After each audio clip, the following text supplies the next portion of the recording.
Ada yang tahu tidak kenapa glaukoma itu disebut sebagai pencuri penglihatan? Oke, kita ngomong tentang glaukoma ya.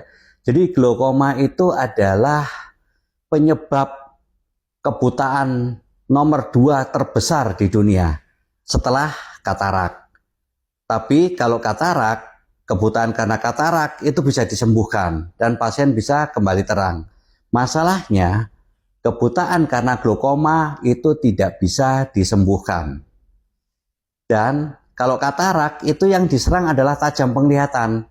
Jadi pasiennya merasa kabur sehingga lebih cepat datang ke dokter. Tetapi kalau glaukoma itu yang diserang bukan tajam penglihatan awalnya. Saya ulangi ya, bukan tajam penglihatan, tetapi lapangan pandangannya yang makin lama makin sempit, makin sempit, makin sempit. Makanya itu bisa jadi orang glaukoma itu lihat jauh pun huruf paling kecil pun kelihatan atau nampak. Tetapi penyempitan ini tidak disadari. Makin sempit, makin sempit, makin sempit. Kalau sudah sempit, baru terasa kabur dan lama-lama hilang. Itulah sebabnya kenapa glaukoma disebut sebagai pencuri penglihatan. Karena penderitanya sendiri itu tidak merasa bahwa dirinya menderita glaukoma. Ya. Untuk jumlah penderita glaukoma ini juga makin hari makin meningkat. Kalau kita lihat angkanya itu sekitar antara 3,54% itu pada orang-orang yang usia di atas 40 tahun. Dan diperkirakan juga makin lama akan meningkat.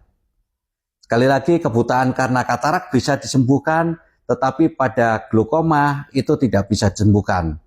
Ada paling tidak 4 faktor yang bisa menyebabkan glaukoma atau yang punya risiko untuk terjadi glaukoma.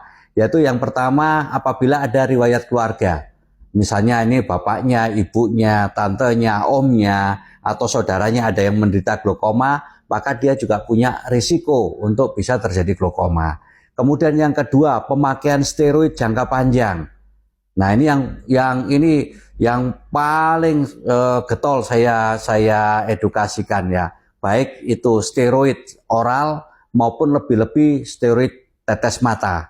Karena penggunaan steroid baik oral maupun tetes mata jangka panjang, salah satu efeknya adalah bisa menyebabkan tekanan bola mata yang tinggi, kemudian terjadilah glaukoma. Kemudian yang keempat adalah mata minus atau mata plus.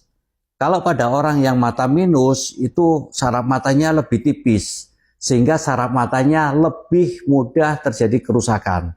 Sedangkan kalau pada orang mata plus itu biasanya lensa matanya lebih tebal sehingga juga bisa menutup sudut bilik mata depan dan bisa menjadi glaukoma sudut tertutup. Kemudian faktor risiko yang keempat adalah pernah mengalami infeksi pada matanya atau trauma. Trauma itu benturan, pukulan, atau pernah dilakukan tindakan, itu juga punya risiko terhadap glaukoma. Kebutaan karena glaukoma tidak bisa disembuhkan, tetapi bisa dicegah. Makin dini terdeteksi, makin kecil angka kebutaan terhadap glaukoma. Waspada terhadap glaukoma, check up minimal 6 bulan sekali ke dokter.